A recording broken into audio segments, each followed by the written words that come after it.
Bismillahirrahmanirrahim. Assalamualaikum warahmatullahi wabarakatuh. Alhamdulillahirabbil alamin wassalatu wassalamu ala asrofil anbiya'i wal mursalin wa ala alihi wa ashabihi ajmain amma ba'd. Peserta didik yang Bapak cintai dan Bapak banggakan, apa kabarnya hari ini? Alhamdulillah, luar biasa, Allahu Akbar. Mudah-mudahan kita selalu diberkahi dan Allah ridai atas aktivitas kita dan usahakan apa yang kita lakukan ya ini adalah suatu kebaikan untuk kita, keluarga, dan yang pastinya memberikan suatu hal yang positif untuk lingkungan kita. Alhamdulillah pada kesempatan kali ini sebelumnya kita sudah ulangan harian ya ini yang pertama dari materi pertama tentang taat pada aturan, kompetisi, dan lebih kepada perilaku kerja keras dalam kebaikan. Nah, untuk sekarang kita beranjak ke materi berikutnya yakni iman kepada kitab-kitabnya. Kitab-kitab Allah Subhanahu wa taala. Ya. Materi kali ini tidak lepas dari materi yang sebelumnya. Ini ada sangkut pautnya dan ada hal yang memang bersifat kepada materi yang pertama, yakni tentang aturan nomor 1, yakni Al-Quran. Iman kepada kitab-kitab Allah. Kita lihat slide yang memang Bapak akan tampilkan di materi kali ini. Kalian pelajari ya. Bapak tidak akan panjang lebar tentang materi hari ini. Bapak hanya mengajak kepada kalian untuk memahami dan coba untuk pelajari. Iman kepada kitab-kitab Allah Subhanahu wa taala. Di sini ada iman dan kitab-kitab Allah. Ya, al-imanu bi kitabillah. Iman kepada kitab Allah. Bismillah. Adapun kompetisi dasar yang harus kalian capai di sini, yakni kalian memahami makna iman kepada kitab-kitab Allah Subhanahu wa taala. Itu jelas ya. Di sini kita memahami iman kepada kitab-kitab Allah. Kemudian dari kompetisi dasar yang kedua yakni 4.5, berperilaku yang mencerminkan kesadaran beriman kepada kitab Allah Subhanahu wa taala. Jadi sikap, sifat, perbuatan kita terhadap apa yang telah kita imani. Nah, ini adalah tujuan dari pembelajaran kali ini. Hampir sama, memahami makna iman kepada kitab-kitab Allah, berperilaku yang mencerminkan kesadaran. Berarti di sini kita sadar akan apa yang diperintahkan Allah Subhanahu wa taala, yakni berupa firman Allah Subhanahu wa taala yang diturunkan kepada para rasul dan nabi-nabi. Lihat ada slide tentang rukun iman. Yakni ada 6 poin. Di sini ada beriman kepada Allah Subhanahu wa taala yang utama, beriman kepada malaikat, beriman kepada kitab Allah, beriman kepada Rasul Allah, beriman kepada hari akhir, dan beriman kepada qada dan qadar. Nah, untuk materi iman kepada kitab Allah, ya ini terlihat termasuk ke dalam rukun iman yang ketiga. Ya, kita bahas materi iman kepada kitab Allah, tapi kita juga harus mengimani yang lainnya ya. Ya, ini perlu kita ketahui. Kalaulah kita tidak beriman kepada salah satu dari rukun iman ini, maka kita sudah termasuk orang yang keluar, gitu ya. Orang yang ingkar terhadap perintah Allah Subhanahu wa taala. Kita beranjak kepada pengertian iman kepada kitab-kitab Allah. Menurut bahasa di sini ada kitab dan di sini ada iman. Kalau kitab secara arti, yakni buku atau surah kiriman, ya, kutub, kitab, ya. Kemudian iman. Iman itu percaya, ya. Di sini ya, lihat apa yang kalian cerna dari bacaan, yakni meyakini bahwa Allah Subhanahu wa taala telah menurunkan kitab-kitabnya. Ini berarti secara keseluruhan dari iman kepada kitab Allah, kepada para rasulnya, agar kitab-kitabnya itu dijadikan sebagai pedoman hidup umat manusia agar mereka memperoleh kebahagiaan dunia dan akhirat. Jadi perlu kita ketahui, gitu ya. Ini di sini ada kata iman, yakin. Yakin seyakin-yakinnya atas apa yang Allah turunkan kepada Nabi kita, Rasul kita. Kita percayai dan kita jadikan pedoman untuk hidup kita. Untuk apa? Untuk keselamatan kita di dunia sampai akhirat. Nih, cara mengimaninya, kitab sebelum Al-Quran, ya, secara ijmali, gitu ya, hanya sebatas kita mempercayai bahwa itu dari Allah Subhanahu wa taala, gitu ya. Itu dari Allah Subhanahu wa taala. Kita percayai bahwa itu adalah kebaikan yang Allah turunkan kepada nabi-nabi terdahulu. Dan itu kita percayai Allah turunkan untuk umat-umat terdahulu. Itu adalah kalamullah. Jadi kitab di sini yakni kalamullah, ucapan Allah. Jadi kita harus percayai bahwa itu dari Allah. Kemudian kalau untuk kitab Al-Quran, yakni secara tafsiri, kita pelajari, kita dalami, kita pastinya lebih memahami kepada apa yang telah Allah turunkan kepada Rasul kita. Nah, di sini nih lihat ada pengertian dari kitab dan suhuf. Sebelum kepada kitab dan suhuf, Bapak mau tanya, ya, kalian tulis di kolom komentar ya, jawabannya, atau kalian langsung tulis di buku masing-masing dari apa yang Bapak akan sampaikan ini. Apa sih perbedaan dari kitab dan suhuf? Dan perlunya kita mempelajari kitab dan suhuf apa gitu ya. Dan Bapak mau tanya lagi, kitab itu diberikan kepada siapa? Ya, mendapatkan gelar apa? Ya. Sedangkan suhuf itu kepada siapa? Ya.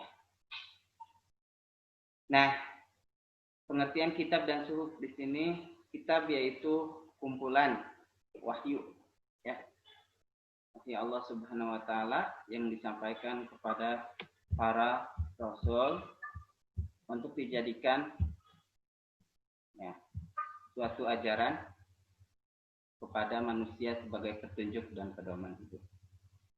Sedangkan suhuf yaitu wahyu Allah Subhanahu wa taala yang disampaikan kepada Rasul tetapi masih berupa lembaran-lembaran yang terpisah. Nah, jadi jelasnya di sini kalau kitab itu petunjuk ya, yang sudah dibukukan ya, yang sudah terinci. Kalau suhuf itu masih lembaran-lembaran terpisah seperti yang didapatkan oleh Nabi Ibrahim. Suhuf ya, suhuf yang didapatkan oleh Nabi Ibrahim dan Nabi Musa itu ya. Jadi yang dapat suhuf dan kitab itu siapa? Nabi Musa, ya, Ibrahim wa Musa, gitu ya. Ini ada dalil yang bersifat umum dari Al-Baqarah ayat 213. Ya, kalian pahami.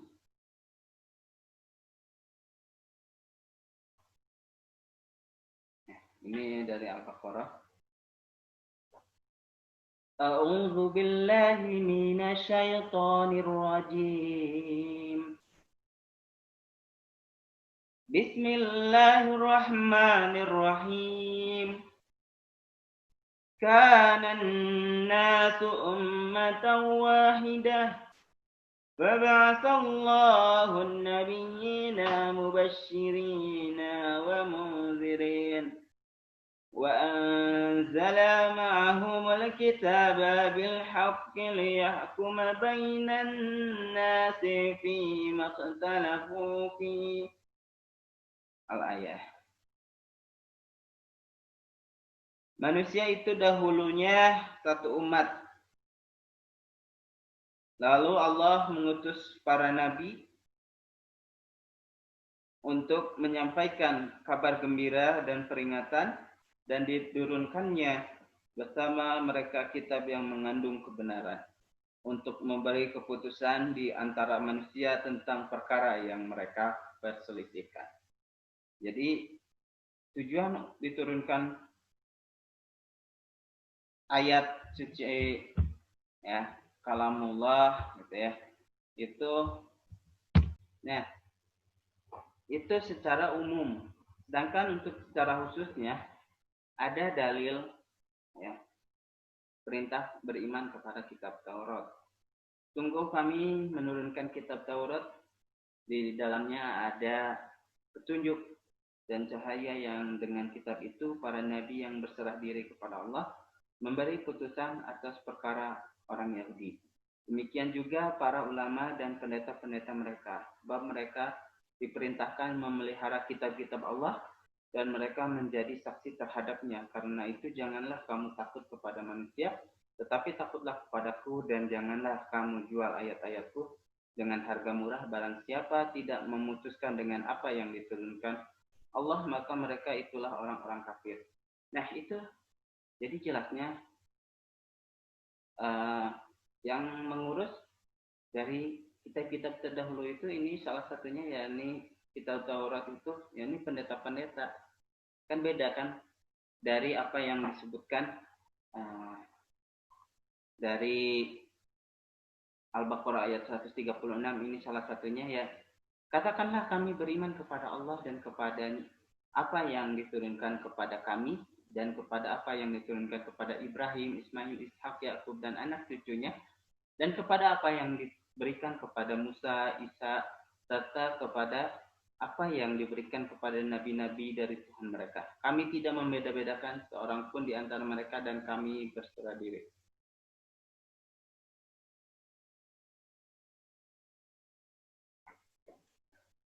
Nah, jadi lebih jelasnya di sini kita diperintahkan untuk mengimani dari apa yang telah diturunkan Allah Subhanahu wa taala kepada para nabi, kepada para rasul, ya. Tujuannya untuk apa? Ya, ini menjadikan suatu pedoman bagi kita. Itu pun dari kitab yang sebelumnya, ya, seperti Taurat, Zabur, Injil, itu sifatnya hanya sebatas umat tersebut. Sedangkan untuk Al-Quran itu sifatnya lebih kepada sampai akhir zaman dan untuk semua orang. Jadi jelasnya, ya. Nih, ada persamaan dan perbedaan dari suhuf dan kitab, ya.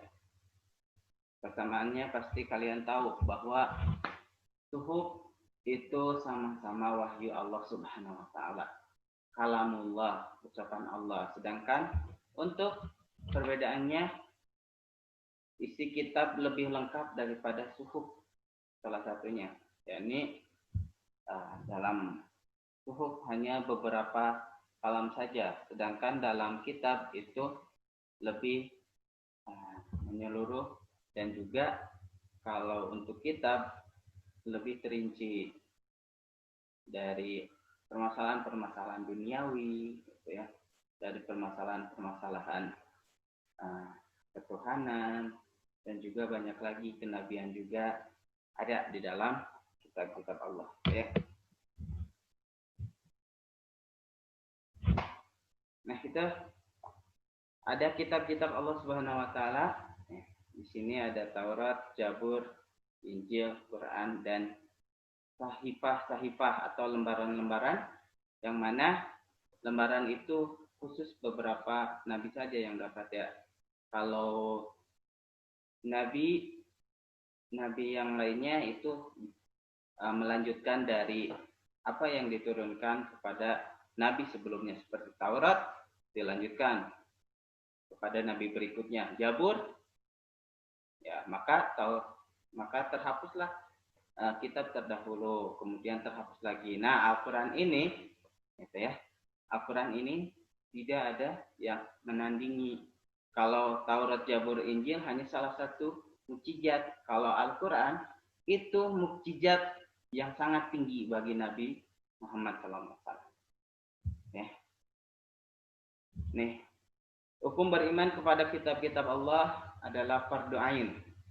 Ya, kalau fardu kifayah kan hanya beberapa orang. Kalau fardu ain itu keseluruhan, wajib. Orang yang mengaku beragama Islam tetapi tidak beriman kepada kitab-kitab Allah dianggap murtad. Ya. Apa itu murtad? Yakni keluar dari ajaran agama Islam. Naudzubillah, ya. Mudah-mudahan kita terhindar dari apa yang disebutkan tadi. Ya. Mungkin itu yang dapat Bapak sampaikan. Mudah-mudahan bermanfaat. Mohon maaf bila ada kekurangan dan kesalahan itu dari diri Bapak. Kebaikan dan kebenaran itu dari sisi Allah Subhanahu wa taala. Untuk hari ini dicukupkan sekian. Terima kasih. Wassalamualaikum warahmatullahi wabarakatuh.